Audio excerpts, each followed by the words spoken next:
بسم اللہ الرحمن الرحیم۔ السلام علیکم۔ ناول چاہا ہے تجھے ایپیسوڈ 3۔ میری امی وہ تو اس خوشی کے دیکھنے کی حسرت اپنے دل میں لیے ہی اس دنیا سے چلی گئیں۔ ندا بری طرح بکھر رہی تھی۔ اقصیٰ کا رونا بھی مزید شدت اختیار کر گیا تھا۔ اس صورتحال کو دیکھ کر ایک صوفے پر صبر کی تصویر بنے بیٹھے مکرم علی کو بالآخر اٹھ کر ان کے قریب آنا پڑا۔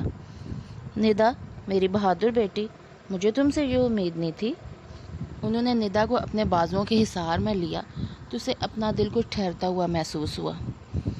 تم میرا سہارا ہو بیٹی، تم میری بڑی اولاد ہو، اور بڑوں کی ذمہ داریاں بھی بڑی ہوتی ہیں، اس لیے انہیں اپنا ظرف بڑا رکھنا پڑتا ہے۔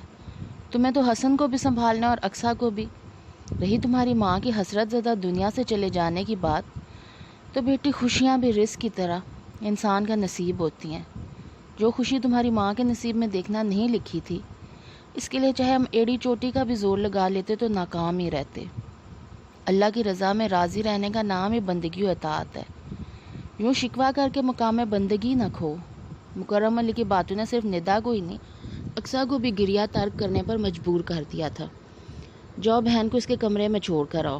ندا کو خود سے الگ کرتے ہوئے مکرم علی نے اسے ہدایت کی اور اقصیٰ کے سر پر شفقت سے ہاتھ رکھا۔ آؤ اقصیٰ۔ ندا اقصیٰ کا ہاتھ دے کر اسے بہر لے گی۔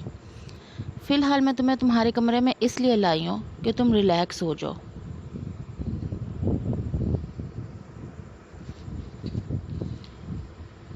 اور میں تمہیں حالات کے بارے میں بھی باخبر کر دوں۔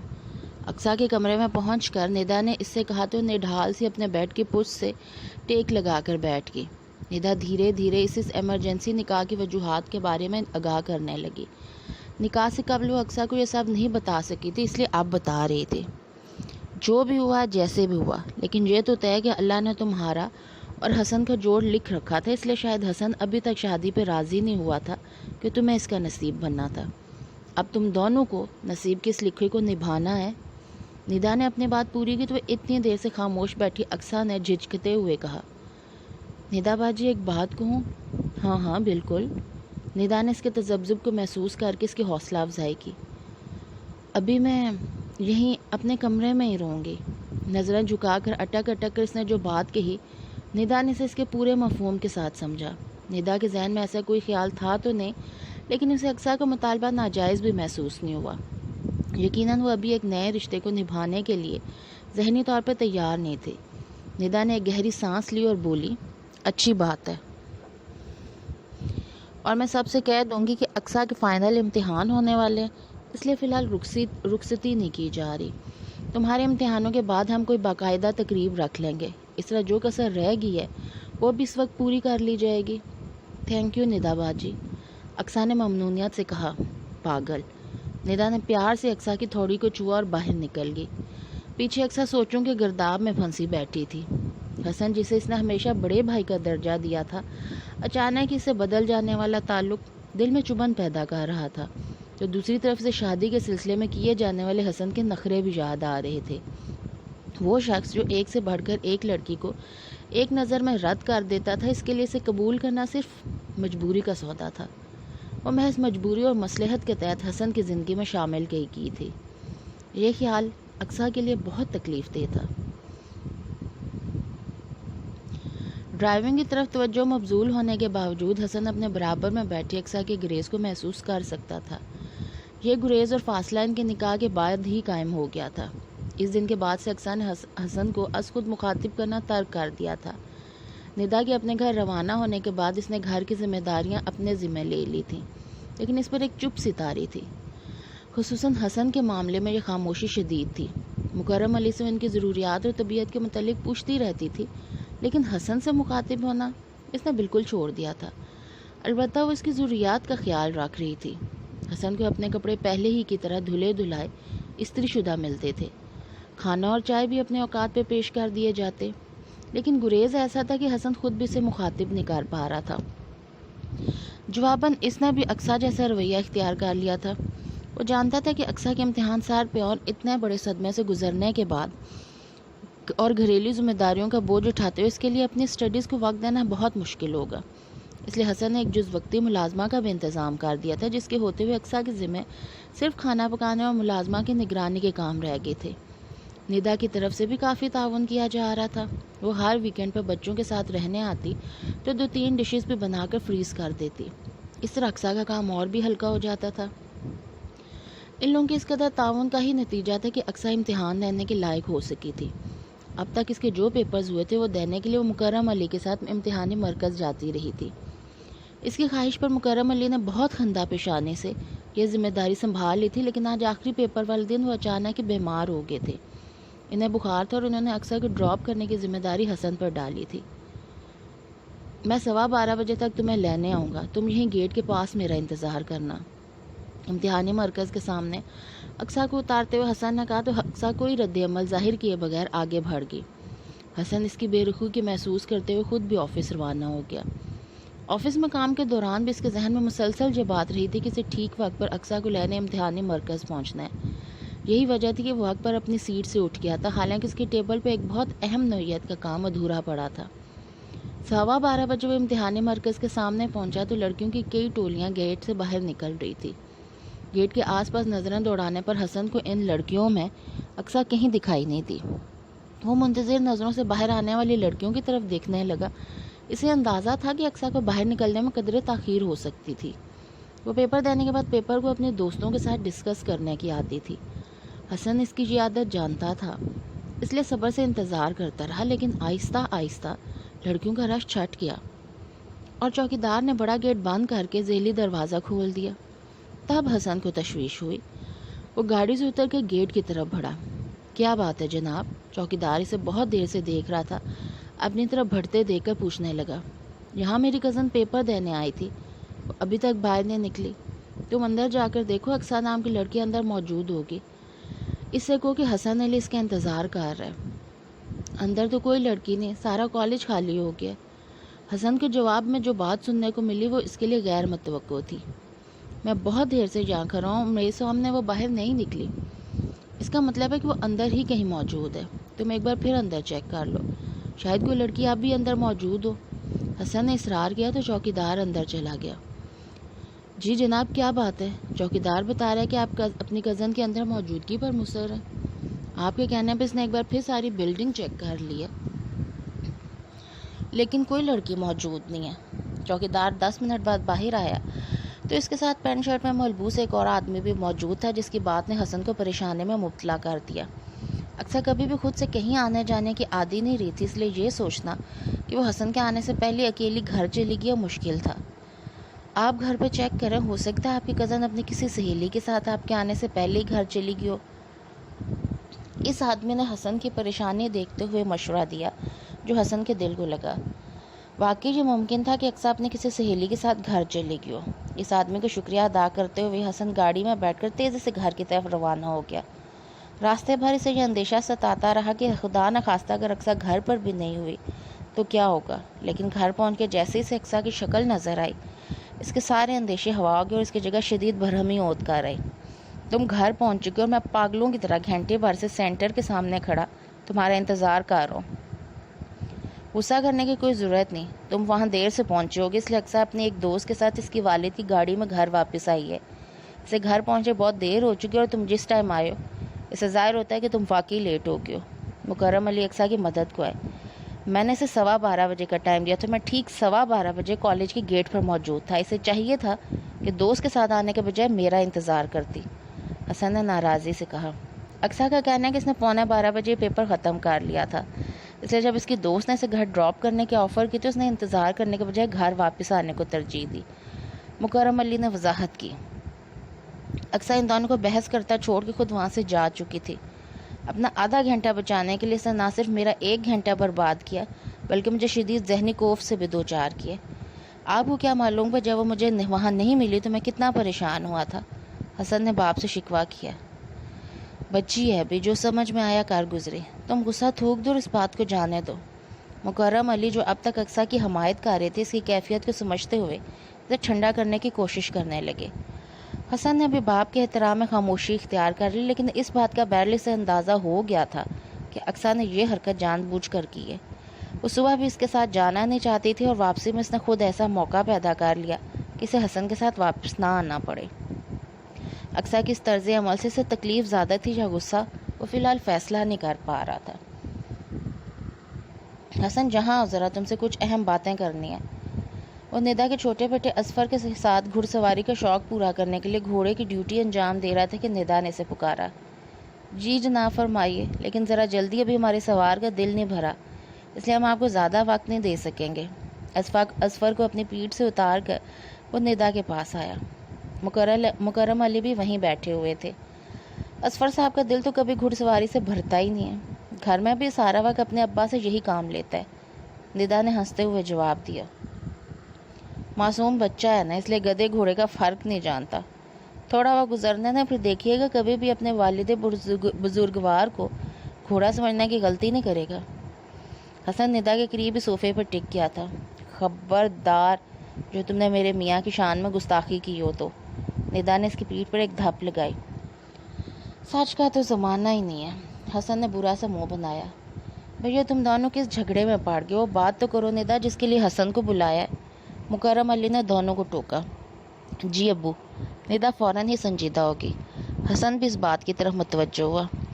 بات یہ حسن، میں اور ابو چاہ رہے ہیں کہ اب تمہارا اور اقصیٰ کا ولیمہ کر دیا جائے۔ اقصیٰ بھی امتحان سے فارغ ہو چکی ہے، اس لیے اب کوئی وجہ نہیں رہی کہ رخصتی کو مزید روکا جائے۔ ہم لوگ اس بارے میں تمہاری رائے جاننا چاہ رہے ہیں۔ ندا نے مختصراً بات کرتے ہوئے سے پوچھا۔ میں چاہتا ہوں کہ آپ اس سلسلے میں میرے بجائے اقصیٰ کی رائے لے لیں تو زیادہ بہتر ہے۔ اگر وہ ذہنی طور پر راضی ہے تو ٹھیک ہے، ورنہ اس پر کوئی زور زبردستی کرنے کی ضرورت نہیں۔ حسن نے بہت سنجیدگی سے جواب دیا تو ندا اور مکرم علی بھی سوچ میں پڑ گئے۔ اقصیٰ کا حسن سے گریز ان لوگوں سے ڈھکا چھپا نہیں تھا۔ میں بات کروں گی اقصیٰ سے، لیکن تم اس معاملے کو اتنا سیریس نہ لو۔ میرا نہیں خیال کہ وہ بہت کوئی اعتراض کرے گی۔ ابھی تو جو اس کا رویہ ہے وہ بالکل حالات کے مطابق ہے۔ امی کی ڈیتھ کے اور تم سے نکاح، دونوں باتیں اتنی اچانک ہوئیں کہ وہ شاکڈ ہو گیا، لیکن مجھے امید ہے کہ جلدی سب کچھ ٹھیک ہو جائے گا۔ ندا نے حسن کا ہاتھ تھامتے اسے تسلی دی۔ مجھے اس سے کوئی شکایت نہیں ہے، میں تو بس یہ چاہتا ہوں کہ آپ لوگ اس کی خوشی کا خیال رکھیں۔ حسن بہت سنجیدگی سے کہتا ہوا وہاں سے اٹھ گیا۔ حسن ٹھیک کہہ رہا بیٹا، پہلے تم اقصیٰ سے بات کرو، اس کے بعد ہی ہم کوئی دن طے کر کے دعوت نامے وغیرہ چھپوانے اور تقسیم کرنے کا کام کریں گے۔ ولیمے کا ارینجمنٹ کرنا کوئی مسئلہ نہیں ہے، میرے ایک دوست کا کیٹرنگ کا کاروبار ہے، وہ ایک دن کے نوٹس پہ بھی سب کچھ ارینج کر دے گا۔ مکرم علی نے کہا تو وہ سارے لاتے ہوئے وہاں سے اٹھ گئی۔ کیا بن رہا ہے بھائی؟ اقصیٰ کچن میں تھی، ندا وہیں جا پہنچی۔ Chinese rice with hot and sour soup, آپ کے سپود فرمائش کر کے گئے ہیں مجھ سے، اقصیٰ نے بوائل چکن کے ریشے کرتے ہوئے بتایا۔ ماشاءاللہ بڑی ایکسپرٹ ہوتی جا رہی ہو۔ ندا نے تعریف کی تو وہ جھینپ کی۔ بس پیپرز کے بعد فارغ تھی تو میں نے سوچا کچھ کوکنگ پہ ہی توجہ دے لوں۔ ویسے یہ اتنا مشکل کام نہیں، ہر چینل سے کوکنگ کے پروگرامز آتے ہیں، ان میں سے کافی ڈشز میں نے ٹرائی کی ہیں، سب ٹھیک ٹھاک ہی بن گئی، اس نے ندا کو بتایا۔ اچھی بات ہے، کوشش جاری رکھو، جلد ایکسپرٹ ہو جاؤ گی اور میرے بچے جب بھی یہاں آئیں گے اپنی ممانی جان سے فرمائش کر کے اچھے اچھے کھانے کھائیں گے۔ ندا نے اسے چھیڑا تو جواباً اس کا مسکراتا چہرہ سنجیدہ ہو گیا۔ ندا نے اس کا یہ انداز بطور خاص نوٹ کیا۔ ہم لوگ سوچ رہے تھے کہ اب تمہاری رخصتی کر دی جائے، لیکن حسن نے کہا کہ پہلے تمہاری رائے لے لوں۔ اب تم بتا دو کہ تقریب کے لیے کون سا دن رکھیں، پھر اسی حساب سے شاپنگ وغیرہ بھی کر لیں گے۔ ندا اب اپنے اصل مقصد کی طرف آئی۔ پلیز ندا باجی، ابھی نہیں۔ اقصیٰ کے کام کرتے ہاتھ رک گیا اور وہ بہت لجاجت سے بولی تھی۔ لیکن کیوں؟ پہلے تم نے کہا کہ امتحان ہونے والے ہیں، اب رک جائے۔ بات مناسب تھی اس لیے ہم نے مان لی، لیکن اب تو تم فارغ ہو، اب اس معاملے کو ڈیلے کرنے کی کیا ضرورت ہے؟ ندا نے سنجیدگی سے پوچھا۔ مجھے ایپٹیٹیوڈ ٹیسٹ کی تیاری کرنی ہے، اقصیٰ نے نظریں چراتے ہوئے جواب دیا تو ندا ایک گہری سانس لے کر رہ گئی۔ اقصیٰ کے شوق سے وہ سب واقف تھے، لیکن موجودہ حالات میں ندا کا خیال تھا کہ وہ اپنا انجینئرنگ میں ایڈمیشن کا ارادہ چھوڑ کر کسی نان پروفیشنل سبجیکٹ میں گریجویشن کر لے۔ وہ یہ بات اقصیٰ سے کہنا بھی چاہتی تھی، لیکن جانے کیوں چپ ہو گئی اور اس موضوع پر مزید کوئی بات کرنے کے بجائے اس کا ہاتھ بٹانے لگی۔ ٹھیک ہے، اگر اس کی یہ خواہش ہے تو مجھے کوئی اعتراض نہیں، آپ بھی اس پہ کسی قسم کا دباؤ مت ڈالیے گا۔ بعد میں جب ندا نے حسن کو اقصیٰ کے جواب کے متعلق بتایا تو اس نے یہ جملہ کہہ کر موضوع ختم کر دیا۔ ندا تشویش سے اسے دیکھتی رہ گئی۔ اقصیٰ باجی باہر کوئی آدمی آیا ہے، کہتا ہے آپ سے بات کرنی ہے۔ وہ کتابیں سامنے رکھے پڑھنے میں مصروف تھی کہ گھریلو کاموں کے لیے رکھی گئی ملازمہ نے آ کر اسے اطلاع دی۔ مجھ سے؟ ایسے کوئی سیلس مین وغیرہ ہوگا، تم کہہ دو گھر میں کوئی نہیں ہے۔ نہیں باجی، وہ آدمی کہہ رہا ہے کہ مجھے اقصیٰ باجی سے ملنا ہے، اس نے آپ کا نام لیا ہے۔ ملازمہ کی بات پر اسے اپنی جگہ سے اٹھنا پڑا۔ جی فرمائیے۔ گیٹ کی آڑ میں رہتے ہوئے اقصیٰ نے ذرا سا باہر جھانکا۔ لمبے قد اور گوری رنگت والے اس شخص کے نقوش بتاتے تھے کہ جوانی میں وہ بہت خوبصورت رہا ہوگا، لیکن اب بے حد خراب صحت اور سفید بالوں نے اس کی ساری خوبصورتی کو ماند کر دیا تھا۔ اقصیٰ بیٹے، یہ میں ہوں، تنویر خان، تمہارا ابو بیٹے۔ وہ شخص لپک کر نزدیک آیا۔ میرے ابو؟ اقصیٰ یکدم میں پورا گیٹ کھول کر سامنے آ گئی۔ اس کے باپ کا نام تنویر خان ہے، یہ تو وہ بھی جانتی تھی، لیکن ان کے بارے میں سے زیادہ معلومات حاصل نہیں تھی۔ گھر میں کوئی بھی اس موضوع پہ بات ہی نہیں کرتا تھا، اور سچ تو یہ تھا کہ اقصیٰ خود بھی سب کی محبتوں میں گری ہوئی کبھی اس شخص کو یاد نہیں کرتی تھی جسے اس کے باپ ہونے کا شرف حاصل تھا۔ اب سچ مچ میرے ابو ہیں؟ اس نے بے یقینی سے سامنے کھڑے شخص سے پوچھا۔ ہاں میری جان، میں تمہارا ابو ہی ہوں۔ تنویر خان کے لہجے میں زمانے بھر کا پیار جھلک رہا تھا۔ آپ اتنے سالوں سے کہاں تھے؟ اپنی آنکھوں میں اترتی نمی کو اندر اتارتے ہوئے اس نے پوچھا۔ میں تمہارے ہر سوال کا جواب دوں گی، لیکن پہلے تم مجھے اندر تو آنے دو۔ گیٹ پہ کھڑے کھڑے تو یہ ساری باتیں نہیں ہو سکتی نا، تنویر خان نے کہا تو اقصیٰ کو بھی اپنی پوزیشن کا اندازہ ہوا۔ آپ اندر آ جائیں۔ اقصیٰ اسے اپنے ساتھ لے کے ڈرائنگ روم میں آ گئی۔ تم بہت پیاری ہو، بالکل اپنی ماں پر گئی ہو۔ گیٹ پر تمہاری ایک جھلک دیکھتے ہی مجھے زرینہ کی یاد آ گئی تھی۔ زرینہ کے ساتھ مجھے زندگی کے بہت کم دن گزارنا نصیب ہوئے، لیکن وہ چند دن میری زندگی کے سب سے قیمتی دن ہیں۔ زرینہ کے اس مختصر ساتھ کو میں کبھی فراموش نہیں کر سکا۔ اقصیٰ کی صورت کو پیار سے تکتے ہوئے تنویر خان کھوئے کھوئے لہجے میں کہہ رہے تھے۔ آپ امی سے بہت محبت کرتے تھے؟ اس نے اشتیاق سے پوچھا۔ وہ تھی ہی ایسی کہ اس سے محبت کی جائے، تنویر خان نے خلاؤں میں تکتے ہوئے جواب دیا۔ تو پھر آپ انہیں چھوڑ کے کیوں چلے گئے تھے؟ بیٹی باپ کا احتساب کاری تھی۔ میں نے کب چھوڑا تھا اسے، مجھے تو مجبور کر دیا گیا تھا، تنویر خان نے دکھی لہجے میں کہا۔ کس نے مجبور کیا؟ اس کا تجسس جاگا۔ انہی لوگوں نے جو آج تم پر قبضہ کیے بیٹھے ہیں۔ خالہ جان اور خالو جان؟ اقصیٰ کے انداز میں بے یقینی تھی۔ لیکن کیوں؟ تنویر خان کے اس بات میں سر ہلانے پر اس نے حیرت سے پوچھا۔ میں ان کے معیار پہ پورا جو نہیں اترتا تھا۔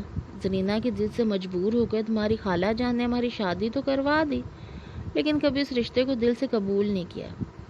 وہ ہمیشہ موقع کی تلاش میں رہیں کہ کسی طرح ہمیں ایک دوسرے سے جدا کر دیا جائے، اور جب تم 2.5 سال کی تھی تو انہیں موقع مل گیا۔ میرے اور زرینہ کے درمیان کسی معمولی سی بات پر نہ اتفاقی پیدا ہوگی جسے ہوا دے کر ناراضی تک پہنچا دیا گیا۔ زرینہ کو تمہاری خالہ جان نے میکے میں بٹھا لیا، اور بس پھر اس کے بعد سب کچھ ختم ہو گیا۔ مجھے موقع ہی نہیں دیا گیا کہ میں زرینہ کو منا سکوں۔ میں کئی بار یہاں آیا، لیکن کسی نے مجھے زرینہ سے ملنے نہیں دیا، بلکہ دھمکیوں پہ اتر آئے۔ تمہارے خالو جان کے کئی شاگرد پولیس میں تھے، ان لوگوں کے ذریعے مجھے دھمکایا گیا کہ میں زرینہ کا پیچھا چھوڑ دوں۔ مجھے گرفتار کر کے تھانے لے جایا گیا، اور میں تشدد کا نشانہ بھی بنتا رہا۔ میں غریب اور بے اختیار سا آدمی ان اوچھے ہتھ کنڈوں کے سامنے کب تک ٹھہرتا؟ تھک ہار کر چپ ہو بیٹھا، لیکن جب مجھے زرینہ کے انتقال کی خبر ملی تو میں رہ نہیں سکا۔ میں ایک بار پھر ہمت کر کے یہاں آیا، لیکن ان لوگوں نے دھکے دے کر مجھے یہاں سے نکلوا دیا۔ میں بہت تڑپا، بہت فریاد کی، مجھے میری بیوی کا آخری دیدار تو کروا دو، لیکن زارمول نے میری ایک نہ سنی۔ بعد میں بھی میں نے یہاں کے چکر لگائے کہ بیوی نہیں رہی تو کم از کم مجھے میری اولاد تو واپس کر دو، لیکن ان لوگوں کے کانوں پہ جوں تک نہ رہیں گی۔ ایک بار پھر میرے ساتھ پولیس تھانے کا کھیل کھیلا گیا، بس پھر میں ہمت ہار گیا، لیکن تمہاری محبت، تم سے ملنے کی تڑپ تو شاید ہمیشہ میرے دل میں قائم تھی۔ ابھی کچھ روز قبل مجھے معلوم ہوا کہ امینہ بیگم کا انتقال ہو گیا، تو میرے دل میں ایک امید سی پیدا ہوئی کہ شاید اب میں تم سے ملنے کا موقع مل جائے۔ میں نے مکرم علی سے اس سلسلے میں رابطہ کیا، لیکن انہوں نے مجھے تم سے ملنے کی اجازت نہیں دی۔ لیکن میں تمہارا باپ ہوں، میرا دل تمہارے لیے تڑپتا ہے، اس لیے مجھے کھوج لگانے کے بعد کہ کس وقت تم گھر میں اکیلی ہوتی ہو، آج اس وقت تم سے ملنے آیا ہوں۔ اور بہتے آنسوؤں کے ساتھ تنویر خان کو جو داستان سنا رہا تھا وہ اقصیٰ کے لیے بے حد غیر یقینی تھی۔ محبت کرنے والی خالہ جان اور شفیق خالو جان کا جو روپ اس کے باپ نے اس کے سامنے پیش کیا تھا کہ وہ اقصیٰ کے لیے بہت اجنبی تھا، لیکن تنویر خان کے آنسو بھی اس پر بہتے ظلم اور دکھوں کی داستان سنا رہے تھے۔ اقصیٰ تذبذب کا شکار ہوگی۔ میں جانتا ہوں کہ تمہیں آسانی سے میری بات کا یقین نہیں آئے گا، لیکن جو سچ تھا وہ میں نے بتا دیا۔ تم یہاں خوش رہو۔ میں تو بس اپنی محبت سے مجبور ہو کر ایک نظر تمہیں دیکھنا چلا آیا تھا۔ ڈر تھا کہ کہیں تمہیں دیکھنے کی آرزو اس ٹوٹے پھوٹے دل میں لیے اس دنیا سے نہ چلا جاؤ۔ تنویر خان نے اقصیٰ کی آنکھوں میں موجود بے یقینی پڑھ لی تھی۔ اچھا بیٹی چلتا ہوں، لیکن تم سے بس اتنی التجا ہے کہ کہیں سے اگر باپ کے مرنے کی اطلاع سنو تو جنازے میں ضرور آ جانا۔ یہ دل جو ساری زندگی درد سہتا رہے، شاید وقت رخصت ہی کچھ خوشی پا لے۔ آپ ایسی باتیں مت کریں، وہ ان کی کشش نے بلاخر جوش مارا۔ یہ باتیں نہ بھی کریں تو سچائی بدل تھوڑی جائے گی، بس اب تو کچھ دنوں کی کہانی ہے۔ کیا ہوا ہے آپ کو؟ اقصیٰ نے لرزتی ہوئی آواز میں پوچھا۔ کچھ نہیں ہوا، بس یہ دل اس ستم سہ کر حوصلہ چھوڑ بیٹھا ہے۔ ڈاکٹرز کہتے ہیں پتہ نہیں کب کام کرنا بند کر دے۔ اپنا سینہ سے ہلاتے ہوئے تنویر خان نے کمزور سی آواز میں بتایا تو اقصیٰ تڑپ سی گئی۔ تمہیں دیکھ لیا، تم سے چند باتیں کر لی، بس سمجھو کہ میری زندگی کی ایک بہت بڑی تمنا پوری ہوگی، تنویر خان نے گلوگیر لہجے میں کہا۔ اچھا آپ پھر کب آئیں گے مجھ سے ملنے؟ تنویر خان نے اس کے سر پہ ہاتھ رکھا تو روندی ہوئی آواز میں اس سے پوچھنے لگی۔ تم دوبارہ مجھ سے ملنا چاہتی ہو؟ تنویر خان نے شادی مرگ جیسی کیفیت میں کہا۔ اقصیٰ نے بہت تیزی سے سر ہلا کر اسے اس بات میں جواب دیا۔ میری بیٹی کہے گی تو میں روزانہ بھی سے ملنے یہاں آ سکتا ہوں۔ میں کل آپ کے اسی وقت انتظار کروں گی، میں ضرور آؤں گا۔ اگر موت بھی راستے میں آ کھڑی ہوئی تو اسے ہرا کر آ جاؤں گا، تنویر خان نے پرجوش انداز میں وعدہ کیا۔ اقصیٰ گیٹ تک انہیں رخصت کرنے گئی اور وہیں کھڑے ہو کر اس وقت تک انہیں دیکھتی رہی جب تک وہ گلی کا موڑ موڑ کے اس کی نظروں سے اوجھل نہ ہو گیا۔ جو تمہارے ہاتھ پہ کیا ہوا اقصیٰ؟ وہ رات کا کھانا ڈائننگ ٹیبل پر لگا رہی تھی کہ اس کی کلائی سے ذرا اوپر موجود سرخ نشان کو دیکھتے ہوئے مکرم علی نے اس سے پوچھا۔ اقصیٰ نے ان کی توجہ دلانے پر اپنی کلائی کا جائزہ لیا۔ اسے خیال آیا کہ کھانا بناتے ہوئے اس کا ہاتھ گرم پتیلے سے جا لگا تھا۔ جلن اس وقت بھی ہوئی تھی اور اب بھی محسوس ہو رہی تھی، لیکن وہ اپنی سوچوں میں اتنی غرق تھی کہ اسے اس تکلیف کی طرف دھیان دینے کی فرصت نہیں ملی۔ کیا ہوا بھائی؟ تم تو ایسی نظروں سے اس نشان کو دیکھ رہی ہو جیسے خود تمہیں بھی یہ ابھی نظر آیا ہو۔ مکرم علی کی جہاندیدہ نظروں نے اقصیٰ کا انداز بھانپا۔ کچھ نہیں ہے خالو جان، بس ذرا ہاتھ جلا ہے، ٹھیک ہو جائے گا۔ اس نے انہیں ٹالا۔ ایسے کیسے ٹھیک ہو جائے گا؟ کوئی دوا لگا لو اس پر، مکرم علی نے اسے ٹوکا۔ جی کھانے کے بعد لگا لوں گی، اس نے کہتے ہوئے سالن کا ڈونگا ان کی طرف بڑھایا تو خاموش ہو گئے اور اپنی پلیٹ میں سالن نکالنے کے بعد ڈونگا حسن کی طرف کھسکا دیا۔ حسن کے بعد اقصیٰ نے بھی اپنی پلیٹ میں ذرا سا سالن ڈالا اور بے دلی سے نوالا بنانے لگی۔ اس کا انداز اتنے واضح طور پہ الجھا ہوا تھا کہ مکرم علی اور حسن دونوں ہی نے اسے محسوس کیا۔ پھر سالن کا ذائقہ بھی روزانہ جیسا نہیں تھا۔ نئی نئی گھرداری شروع کرنے کے باوجود ان لوگوں نے کبھی اس کے پکائے گئے کھانے میں نمک مرچ کا ایسا عدم توازن نہیں محسوس کیا تھا جو آج محسوس ہو رہا تھا۔ صاف ظاہر تھا کہ کھانا شدید ذہنی انتشار کے ساتھ پکایا گیا۔ دونوں نے جلد ہی کھانے سے ہاتھ سا کھینچ لیا۔ اقصیٰ جس نے بمشکل 2-3 ہی نوالے لیے تھے اس بات کو محسوس بھی نہیں کر سکی۔ جس کیفیت میں تھی اس میں تو شاید اسے سالن کا ذائقہ بھی صحیح طرح سے محسوس نہیں ہوا تھا۔ کھانے والوں کے تاثرات اس نے کیا خاک نوٹ کرنے تھے۔ برتن سمیٹنے کے بعد مجھے میرے کمرے میں ایک گلاس دودھ دے جانا بیٹا، مکرم علی نے ڈائننگ ٹیبل سے اٹھتے ہوئے اقصیٰ کو ہدایت دی۔ ان کے پیچھے حسن بھی ٹیبل سے اٹھ گیا۔ اقصیٰ تو پہلے بے دلی سے بیٹھی تھی، فوراً ہی ہاتھ میں موجود روٹی کا ٹکڑا رکھ کر ڈائننگ ٹیبل پر سے برتن اٹھانے لگی۔ برتن سمیٹنے کے بعد اس نے دودھ گرم کیا اور گلاس میں نکال کر مکرم علی کے کمرے میں چلی آئی۔ خالو جان جی آپ کے لیے دودھ۔ اس نے دودھ کا گلاس سائڈ ٹیبل پر رکھا اور پلٹنے لگی۔ کہاں جا رہی ہو اقصیٰ؟ تھوڑی دیر بیٹھو یہاں، مکرم علی نے اسے پکارا تو ناچار اسے رکنا پڑا۔ کیا بات ہے، آج ہماری بیٹی کچھ الجھی نظر آ رہی ہے، انہوں نے اس کے چہرے کی طرف دیکھتے ہوئے پوچھا۔ نہیں تو اگر کچھ نہیں ہے تو تمہارا چہرہ اتنا اترا ہوا اور اداس کیوں لگ رہا ہے؟ آج مجھے امی بہت یاد آ رہی ہیں۔ اقصیٰ نے ڈبڈبائی ہوئی آنکھوں کے ساتھ جو بات کی وہ مکرم علی کے لیے حیرت انگیز تھی۔ اتنے سالوں میں انہوں نے کبھی نہیں سنا تھا کہ اس نے اپنی ماں کو یاد کیا جائکا کہ آنسو بہانا۔ یہ سب تو تقدیر کے کھیل ہیں بیٹا، زندگی میں کب کس موڑ پر کون سا رشتہ ساتھ چھوڑ جائے کچھ نہیں معلوم۔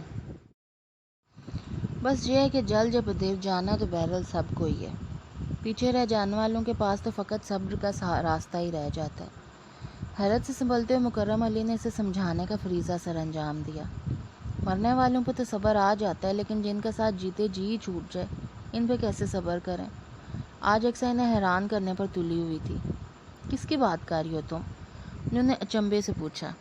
اپنے ابو کی، وہ تو زندہ ہے نا، اسی ملک میں اسی شہر میں کہیں رہتے ہیں، پھر کیوں میں ان سے محروم ہوں؟ اقصیٰ کی بات کسی بم کی طرح ان کے اعصاب پر گری تھی۔ وہ شخص اس لائق نہیں کہ اس کے بارے میں گفتگو بھی کی جائے، بہتر ہے تم اس کا خیال اپنے دل سے نکال دو۔ مکرم علی نے سنبھلے تو ناگواری سے جواب دیتے ہوئے دوبارہ اس کتاب کو اٹھا لیا جو وہ اقصیٰ کے آنے سے پہلے پڑھ رہی تھی۔ اب تم جاؤ اور جا کر سو جاؤ، صبح مجھے جلدی پہنچنا ہے، ناشتہ ذرا جلدی بنا دینا۔ وہ رکھائی سے بولے تو وہ کمرے سے باہر نکل گئی، البتہ اس کا ذہن پہلے سے زیادہ الجھ گیا تھا۔ اس کا مطلب ہے ابو ٹھیک کہہ رہے تھے، یہ لوگ ابو کو ان کی غربت کی وجہ سے کسی لائق نہیں سمجھتے، اسی لیے ان کا ذکر تک سننا گوارا نہیں، لیکن میں کیسے کسی کے حکم پر ان کا خیال اپنے دل سے نکال دوں؟ آخر میں ان کی اولاد ہوں۔ اپنی سوچوں میں غلطاں اپنے کمرے میں جا رہی تھی کہ اسے پیچھے سے حسن نے پکارا۔ وہ پلٹ کے سوالیہ نظروں سے اس کی طرف دیکھنے لگی۔ یہ مرہم لگا لو اپنے ہاتھ پہ، آرام آ جائے گا۔ وہ کوئی ٹیوب اس کی طرف بڑھاتے ہوئے بولا۔ اپنی ہمدردی اپنے پاس سنبھال کر رکھیں، مجھے ضرورت نہیں اس بھیک کی۔ وہ جو بہت الجھی ہوئی تھی حسن کو تلخی سے جواب دے کر اپنے کمرے میں چلی گئی۔ حسن کے چہرے پر جو غصے کی سرخی چھائی تھی وہ تک دیکھنے کی اس نے زحمت نہیں کی۔ ماشاءاللہ بہت ذائقہ ہے تمہارے ہاتھ میں، تمہاری ماں بھی بہت لذیذ کھانے بنایا کرتی تھی۔ فروٹ رائفل سے بھرپور انصاف کرتے ہوئے تنویر خان نے اسے سراہا تو اس کا چہرہ اپنے تعریف پر کھل اٹھا۔ کیا امی سے آپ بہت محبت کرتے تھے؟ وہ دونوں ہاتھوں کے پیالے میں اپنا چہرہ رکھتے ہوئے اشتیاق سے تنویر خان سے پوچھنے لگی۔ اتنی کہ تم اندازہ بھی نہیں لگا سکتی، بس یوں سمجھو کہ لوگ ہمیں ایک جان دو قالب کہتے تھے، اس کے بغیر میں کیسے جی رہا ہوں؟ اس کا اندازہ تو تمہیں میری حالت دیکھ کر بھی لگا سکتے ہو۔ تنویر خان نے افسردگی سے جواب دیا۔ آپ اپنا علاج کیوں نہیں کرواتے؟ آج کل تو علاج کے بہت جدید سہولیات موجود ہیں، پیچیدہ ترین امراض کا بھی علاج ہو جاتا ہے، آپ کسی اچھے کارڈیولوجسٹ سے اپنا چیک اپ کروائیں۔ اقصیٰ نے کہا تو تنویر خان ہنس دیا۔ اب اس طرح ہنس کیوں رہے ہیں؟ سوچ رہا ہوں کہ میری بیٹی کتنی معصوم ہے، اپنے باپ کی حیثیت سے واقف ہونے کے باوجود اسے ایسے مشورے دے رہی ہے۔ اچھے ڈاکٹرز، اچھا علاج اور اچھی دوائیں سب پیسے سے خریدا جاتا ہے، اور میں تو اتنا مفلس ہوں کہ برسوں بعد ملنے والی بیٹی کے لیے کوئی ڈھنگ کا تحفہ بھی خرید کر نہیں لا سکا۔ 150 سے زیادہ کی میری حیثیت نہیں، اور تم آدھیوں ہزاروں کی چیزیں برتنے کی، اسی لیے خالی ہاتھی یہاں چلا آتا ہوں۔ تنویر خان نے بے چارگی سے کہا تو اقصیٰ کے دل پر ایک گھونسا سا لگا۔ تڑپ کر اپنی جگہ سے اٹھی اور تنویر خان کے قدموں میں آ بیٹھی۔ سوری ابو، میری بات نے آپ کو ہرٹ کیا، لیکن سچ کہوں تو آپ نے بھی مجھے بری طرح ہرٹ کیا۔ بے شک میں خالہ جان کے گھر میں ہزاروں کی چیزیں نصیب ہیں، لیکن آپ میرے لیے 10 روپے کی بھی کوئی چیز لاتے تو وہ مجھے ان سب چیزوں سے بڑھ کر عزیز ہوتی۔ تحفے کو قیمت سے نہیں، دینے والے کے خلوص سے پرکھا جاتا ہے۔ اس کی آنکھوں میں آنسو چمکنے لگے۔ سوری بیٹا، مجھے نہیں معلوم تھا کہ مادہ پرست لوگوں کے درمیان رہنے والی میری بیٹی اتنی حساس اور پرخلوص ہوگی۔ اگلی بار جب میں یہاں آؤں گا تو تمہارے لیے ضرور کوئی تحفہ لاؤں گا۔ تنویر خان نے پیار سے اس کے گال تھپتھپائے۔ اور آپ اپنا چیک اپ بھی کروائیں گے؟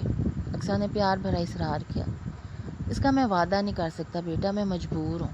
تنویر خان نے معذوری کا اظہار کیا۔ آپ پیسوں کی وجہ سے ایسا کہہ رہے ہیں؟